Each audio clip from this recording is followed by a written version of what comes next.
Assalamualaikum warahmatullahi wabarakatuh. Izinkan saya untuk memperkenalkan terlebih dahulu. Perkenalkan, nama saya Akmal Fajari dari UIN Profesor Kiai Haji Saifuddin Zuhri dari Prodi Manajemen Zakat dan Wakaf semester 6. Di sini saya akan membahas sedikit tentang sistem kebijakan fiskal, yang mana tujuan dari pembuatan video ini adalah untuk memenuhi tugas ulangan tengah semester. Ya, di dalam sistem kebijakan fiskal ini nantinya saya akan menjelaskan terkait pengertian kebijakan fiskal, instrumen kebijakan fiskal, ciri kebijakan fiskal Islam, kaidah kebijakan fiskal, dan kebijakan anggaran penerimaan pemerintah. Ya, langsung saja. Yang pertama adalah pengertian kebijakan fiskal. Kebijakan fiskal adalah kebijakan yang menjadi wewenang pemerintah untuk menyesuaikan anggaran, pendapatan, dan pengeluaran negara dengan APBN yang telah disusun sebelumnya dengan merubah sistem yang berlaku. Ya, di sini dengan adanya penyesuaian tersebut, wajar saja jika kebijakan fiskal yang dilakukan setiap tahun berbeda. Ya, selanjutnya ada instrumen kebijakan fiskal. Dalam kebijakan fiskal terdapat beberapa instrumen, yang mana ada dalam perspektif ekonomi konvensional dan perspektif ekonomi Islam. Dalam perspektif ekonomi konvensional menjelaskan bahwa dalam struktur anggaran pendapatan belanja negara terdapat beberapa instrumen dan cara yang digunakan untuk menghimpun dana guna menjalankan pemerintahan, antara lain melakukan bisnis seperti pendirian BUMN, pajak, dan meminjam uang. Selanjutnya ada dalam perspektif ekonomi Islam. Kebijakan fiskal memiliki dua instrumen. Yang pertama adalah kebijakan pendapatan yang tercermin dalam kebijakan pajak.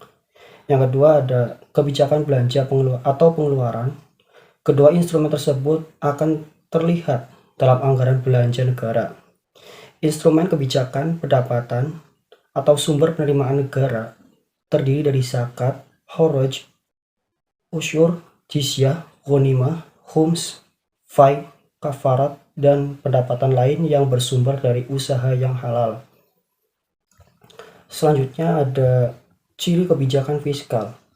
Ciri-ciri kebijakan fiskal yang mana menurut Islam itu terdapat 3. Yang pertama adalah pengeluaran negara dilakukan berdasarkan pendapatan, sehingga jarang terjadi defisit anggaran. Yang kedua ada sistem pajak proporsional. Sistem pajak ini itu dalam ekonomi Islam dibebankan berdasarkan tingkat produktivitas. Yang ketiga, penghitungan zakat berdasarkan hasil keuntungan, bukan pada jumlah barang. Ya, selanjutnya ada kaidah kebijakan fiskal. Di sini terdapat beberapa kaidah kebijakan fiskal.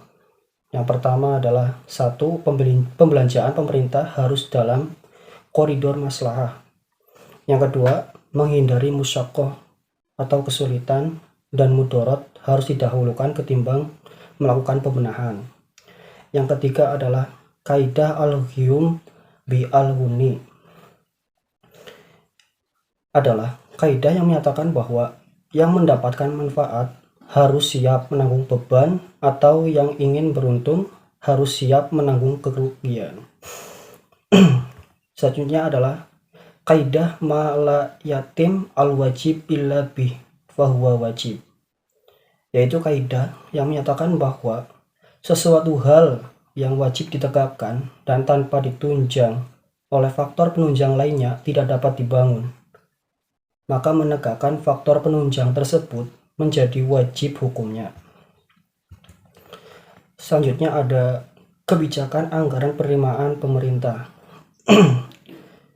Untuk kebijakan anggaran penerimaan pemerintah itu ada siswa. Yang pertama siswa. Siswa itu adalah zakat, infak, sedekah, dan wakaf, yang merupakan unsur-unsur yang terkandung dalam kebijakan fiskal. Karena salah satu tujuan penting kebijakan fiskal secara umum adalah memaksimumkan kesejahteraan hidup manusia. Yang kedua, kharaj. Kharaj adalah pajak yang dibebankan atas tanah yang dimiliki. Yang ketiga, jizyah. Jizyah merupakan pajak yang dibayar oleh kalangan non-muslim sebagai kompensasi atas fasilitas sosial, ekonomi, layanan kesejahteraan, serta jaminan keamanan yang mereka terima dari negara Islam. Yang mana jizya ini juga diatur dalam Quran Surat At-Taubah ayat 29.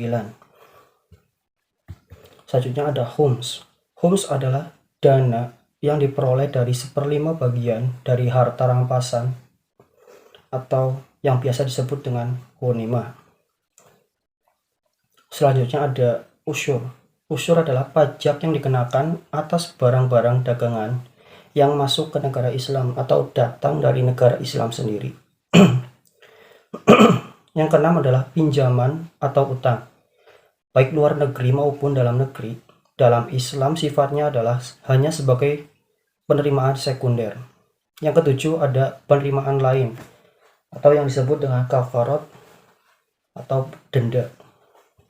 Ya, itu saja yang dapat saya sampaikan.